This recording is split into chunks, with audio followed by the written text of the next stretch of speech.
Sir वो मेरे exams आ रहे हैं ना, तो अब मुझे लीव के लिए बात करनी थी। हाँ, कितनी छुट्टी चाहिए?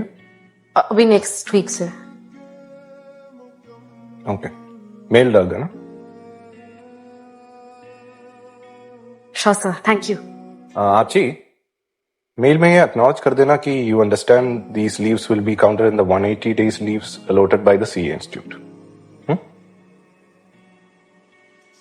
आई एम सॉरी सर। अच्छा, तुम्हें पता नहीं है? तभी तो आई वॉज कंफ्यूज्ड कि तुम इतनी छुट्टी कैसे मांग सकती हो।